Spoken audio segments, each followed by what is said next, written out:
พากันเอามือลงกันเด้อนั่งอยู่ในความสงบของเจ้าของมึงลมหายใจของไผของมันหรือว่าสิอยู่กับคำบริกรรมพุทโธก็ได้ทุกชีวิตของคนเฮาแต่ละคนก็ดิ้นรนแสวงหาสิ่งต่างๆเพื่อสิได้มาเป็นของเจ้าของบ่ว่าจะเป็นข้าวของหรือว่าสมบัติเงินทองสิ่งของต่างๆเพื่อสิได้ให้สมปรารถนาหรือว่าเพื่อสิให้ได้ตามที่ตัวเองตั้งหวังไว้มิตรหาอยู่ทางนอกไปหาสิ่งอยู่ทางนอกแต่จนลืมว่ายิ่งหาไปแล้วยิ่งมีหลายก็ยิ่งทุกข์หลายคือกันแม้แต่เฮือนหลังใหญ่นี่ถ้ามีไฟมีเฮือนหลังใหญ่ก็ทุกข์คือกันสร้างไว้เฮือนหลังใหญ่ๆทุกข์คือกันเวลานั้นมากวดยามกวดนะยามทำความสะอาดก็ได้ทำความสะอาดหลายถ้ามีหลายก็ทำความสะอาดหลายก็เมื่อยหลายถ้ามีน้อยๆก็บ่ได้กังวลว่าสิมากังวลกับสิ่งของต่างๆมันเวลามันผุมันพังมาสิได้ซ่อมแซมเฮาก็บ่ได้กังวลอันนี้คือสิ่งที่เฮาพยายามหาดิ้นรนหามาทั้งชีวิตบางคนยังบ่ฮู้อยู่ว่าความสุขจริงๆแล้วที่เฮาดิ้นรนหามานี่คือหยังก็ยังบ่ฮู้จักมีแต่ว่าหามาแล้วได้มาตอนหานี่เป็นทุกข์พอได้มาแล้วมีความสุขมีความสุขแค่เพียงแค่ชั่วคราวบ่แม่นความสุขที่ถาวรเฮาหามาตลอดหามาแต่บ่ฮู้ว่าความจริงๆแล้วนะความสุขมันอยู่ที่เฮารู้จักพอมาเบิ่งในใจเจ้าของนี่เพิ่นว่ารู้จักพอให้พอดีพอเพียงพอประมาณบ่ดิ้นรนถามมันอยากได้หลายมันเฮ็ดให้ทุกข์หลายความอยากนี่มันอยากได้นี่บ่รู้จักพอได้มาแล้วสิ่งใดสิ่งหนึ่งได้มาแล้วก็บ่พอก็ได้สิ่งใหม่อีกก็หาอยู่หั่นเพิ่นว่าให้กลับเข้ามาเบิ่งใจเจ้าของพยายามรู้จักความพอดีความพอประมาณบ่ถ้าเฮาอยากได้หลายนี่บางคนก็ไปกู้หนี้ยืมสินมาเพื่อสิได้อยากมีเป็นเหมือนคนอื่นแต่ว่าเจ้าของจริงๆแล้วต้นทุนเจ้าของบ่มีก็เคยรู้จักตะกี้ไปทำงานก็เคยรู้จักคนผู้นึงแบบที่ประสบความสำเร็จแล้วก็อีกคนนึงนี่ก็อยากประสบความสำเร็จคือคนอื่น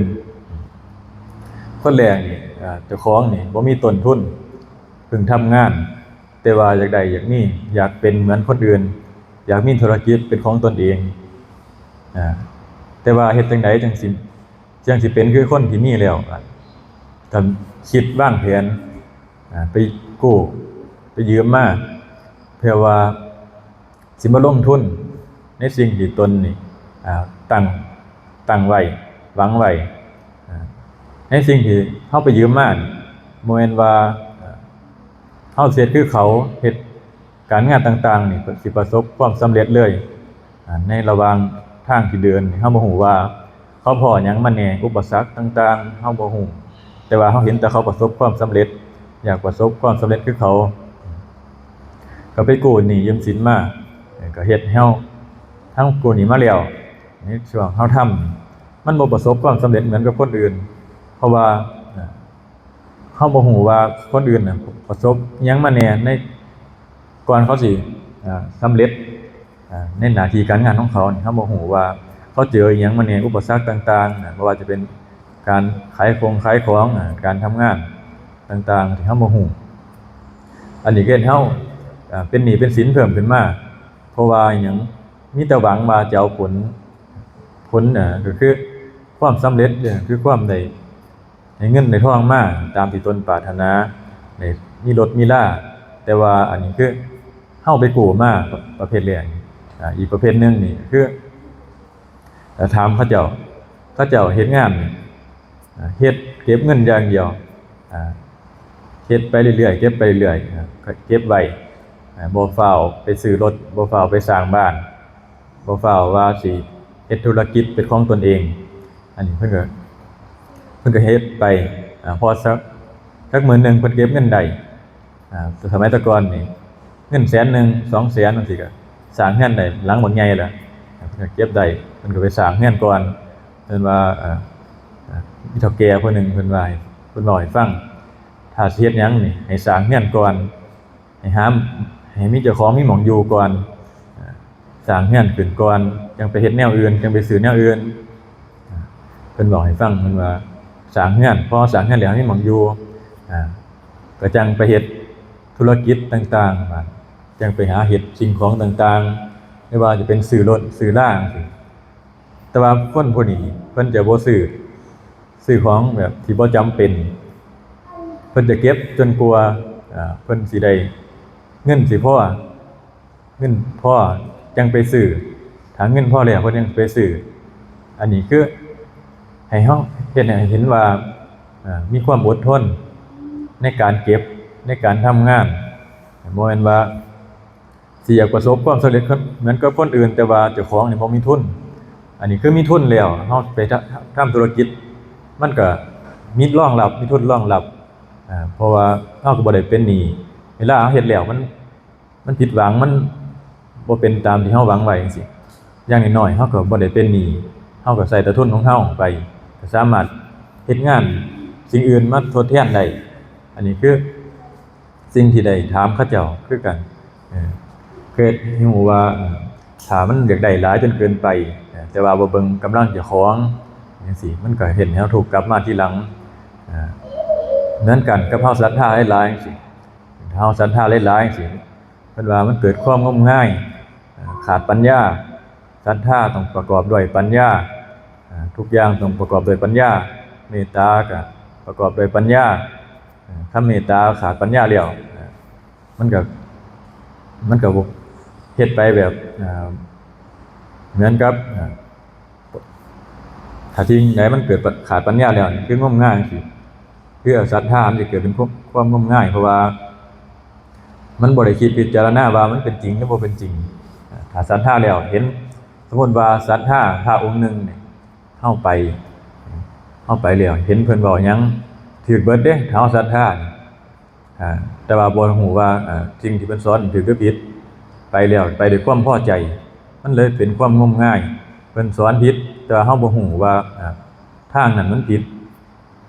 แต่ว่าเฮานั้นศรัทธาพระองค์นั้นคนผู้นั้นก็เลยเกิดเป็นความงมงายเชื่อไปเป็นความเชื่อเหมือนกับสมัยพุทธกาลพระหิยะเพิ่นได้ฮู้ว่าพระพุทธเจ้านี่ได้เกิดขึ้นแล้วเพิ่นก็เกิดความปีติยินดีพอใจอยากจะได้ฟังธรรมจากพระพุทธเจ้าอยู่ตั้งหลายโยชน์ห่างจากพระพุทธเจ้านี่หลายโยชน์เพิ่นก็ฟ้าเอายางไปจนได้ไปพบพระพุทธเจ้ากำลังบิณฑบาตอยู่พระพุทธเจ้าก็เพิ่นฮู้ว่าศรัทธายังแห้งกล้าอยู่ยังมีปีติที่ข่มบ่ได้มันยังถ้าศรัทธาหลายๆนี่พอยังไปมันก็เกิดแค่ความเชื่อแต่ว่ามันบ่ได้เข้าถึงไปในจิตในใจเป็นความเชื่อเว้าหยังขึ้นเฮาศรัทธาคนนั้นเชื่อไปแต่ว่าความจริงนี่จักจริงบ่จริงที่เพิ่นเว้าบ่ได้พิจารณาอันนี้ก็คือว่าศรัทธานี่ต้องมีต้องประกอบไปด้วยปัญญาว่ามันเป็นจริงบ่ตามความเป็นจริงบ่จังซี่อันนี้ก็คือว่านี่คือเหมือนกับบางครูอาจารย์ที่เฮาได้ยินได้ฟังมาเวลาสิไปบวชจังซี่เพิ่นสิถามอยากบวชบ่ว่าซั่นนี่คันอยากบวชนี่เพิ่นบ่ให้บวชเด้เพิ่นสิเบิ่งจนเฮาปล่อยเฮาไปพุ่นล่ะจนเซาจากบวชเพิ่นจังมาถามยังอยากถ้าอยากบวชนี่เพิ่นสิบ่ให้บวชถ้าเซาจากบวชแล้วนี่เพิ่นจึงให้บวชนี่ก็คือว่าเพิ่น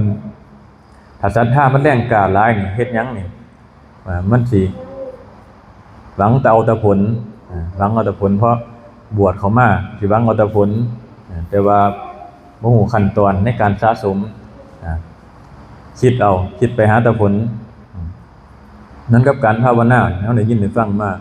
ผลเป็นจังซั่นผลเป็นแบบนี้แต่ว่าพอเขามาเฮ็ดจริงๆแล้วมันต้องก็มีขั้นตอนอย่างน้อยๆก็เฮ็ดให้มีความรู้สึกตัวสติรู้สึกตัวภาวนาหลักของใหญ่ๆของการภาวนาคือเฮ็ดให้เกิดความรู้สึกตัวก็คือสติอยู่ในฐานของกรรมฐานของแต่ละคนบางคนก็เป็นคำบริกรรมพุทโธก็อยู่นำคำบริกรรมก็คือฐานคือความรู้สึกตัวบางคนก็อยู่ในอานาปานสติดูลมหายใจเข้าออกหรือว่าที่หลวงพ่อเพิ่นสอนก็คืออุณโลมก็อยู่ในจุดอุณโลมบางคนก็อยู่กลางหน้าผากกลางหัวหรือว่าลมหายใจหรือว่ากลางหน้าอกแล้วแต่ฐานของไผของมันเฮาภาวนาไปเรื่อยๆคอยสะสมไปเริ่มจากลมเหตุนี้คือหูลมหายใจก่อนเพิ่นสอนให้หูลมหายใจเข้าออกพอหูลมหายใจเข้าออกแล้วสิ่งอื่นมันสิเกิดขึ้นตามมาเองอุณโลมก็สิเกิดขึ้นความปิดอาการปิติต่างๆก็สิเกิดขึ้นอันนี้คือเหตุให้เฮาเฮ็ดไว้สร้างไว้ในการภาวนาถ้าเฮาอยากเป็นคือคนอื่นจังซี่มีแต่ความอยากแต่ว่าเฮาบ่ฮู้ว่าคนอื่นนี่ปฏิบัติเฮ็ดมาโดนส่ำใดเฮ็ดมาหลายปานใดเฮาบ่ฮู้เฮาเข้ามาแล้วปึ๊บเห็นคนอื่นเฮ็ดเห็นคนอื่นเป็นนี่ก็อยากเป็นเหมือนคนอื่นอันนี้มันคือความอยากมาขวางเฮาไว้ตอนนี้จริงแล้วเพิ่นก็เฮ็ดไปเรื่อยๆสะสมไปเรื่อยๆแต่มันสิเป็นเองสมาธิความสงบนี่คาดหวังบ่ได้มันสิสงบเองเพียงแต่ว่าให้เฮาอยู่ในฐานอยู่ในลมหายใจหรือว่าอยู่ในคำบริกรรมของเฮาภาวนาไปนี่บ่แม่นว่ามื้อนี้สิสงบเข้าฌานจังซั่นจังซี่สิบรรลุอรหันต์แบบนั้นแบบนี้จังซี่มันบ่ได้เพิ่นว่าพ่อแม่ครูอาจารย์เพิ่นว่าหรือว่าในตำราเพิ่นก็ว่ามันสิเกิดขึ้นเองเฮาไปบังคับหรือว่าไปคาดหวังนี่บ่ได้ความสงบคาดหวังก็บ่ได้แม้แต่บรรลุสิ่งต่างๆนี่ตั้งแต่โสดาขึ้นไปนี่คาดหวังบ่ได้เฮามีแต่สร้างเหตุภาวนาไปอยู่ในลมหายใจอยู่ในความรู้สึกตัวของกรรมฐานของเฮาภาวนาไปเห็นไปเรื่อยๆถ้าเป็นญาติโยมจังซี่ก็ให้ทานไว้ก่อนเฮ็ดให้ทานทำบุญสิ่งคิดที่เป็นคิดแต่สิ่งที่เป็นกุศลเฮ็ดไว้ก่อนเพื่อว่าสะสมไปตามกำลังของเฮาให้ทาน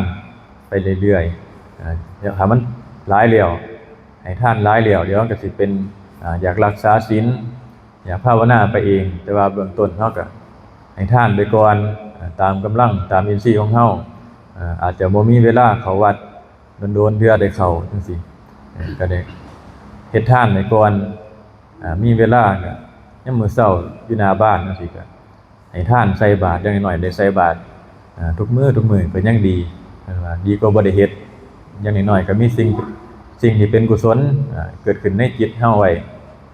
มื้อนึงได้นึกถึงสิ่งที่เป็นบุญเป็นกุศลไว้ในจิตในใจเฮา